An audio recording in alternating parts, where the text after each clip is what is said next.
שבת שלום וברכת לכולם. בפרשה שלנו, פרשת מטות, אנחנו רואים דבר מאוד מאוד מעניין. לפני הכניסה לארץ ישראל, באים בני גד ובני ראובן למשה רבנו. אותם דור דעה, אנשים שהיו 40 שנה עם משה רבנו, היו קודש קודשים, מלאכי השרת. באמת אומרים חז"ל, לא ניתנה תורה אלא לדור אוכלי המן. באמת צריך להבין שהדור הזה שהיה במדבר, זה דור שהוא היה מאוד מאוד מאוד קדוש. אבל כשאנחנו מסתכלים בפרשה שלנו, אנחנו קצת לא מבינים איך אנשים כאלה שהיו כל כולם קודש קודשים במשך 40 שנה ישבו ולמדו תורה, מבקשים בקשה כזאת עם משה רבנו.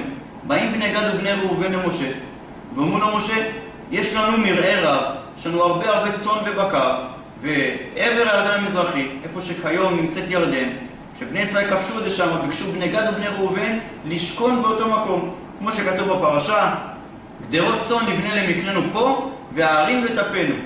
כלומר, אנחנו רוצים לבנות פה קודם כל גדרות צאן לכל הבקר שלנו, לצאן שלנו, נבנה ערים לטף שלנו, לילדים שלנו, ואחר כך ניכנס אתכם לארץ ישראל, לכבוש את הארץ, ולאחר מכן נחזור.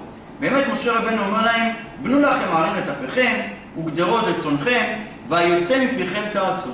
משה רבנו אומר להם, אין בעיה. אבל שימו לב לדקדוק שיש בין הדברים, לשוני בין הדברים של בני גד וראובן, לבין מה שאמר משה רבנו.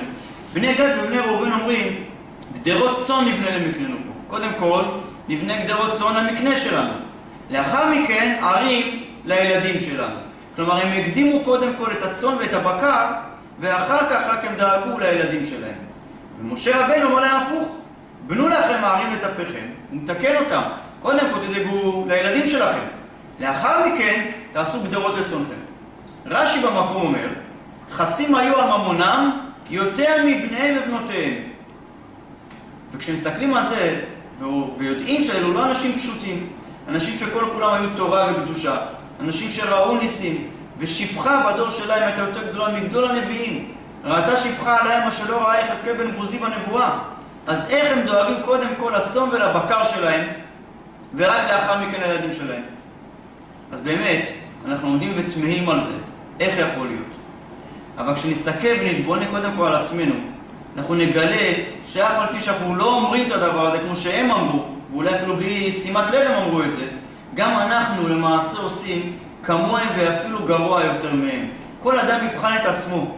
הרי כשאומרים חזק, כשאדם מצביע על מישהו מסוים ומאשים אותו, מפנה אליו אצבע מאשימה, תמיד שיסתכל שיש 3 אצבעות שמופנים אליו, קודם כל יסתכל ויבחן את עצמו 3 פעמים עד שהוא בא להאשים מישהו אחר. ואם נסתכל על עצמנו ונראה במשך היום שלנו, במשך השבוע כולו, שכל בן אדם יתבונן לעצמו ויגיד, כמה זמן אני מקדיש לעבודה? כמה זמן אני מקדיש לקריירה שלי, לחיים שלי, לפרנסה שלי, לטלוויזיה, לפנאי, להנאות שלי?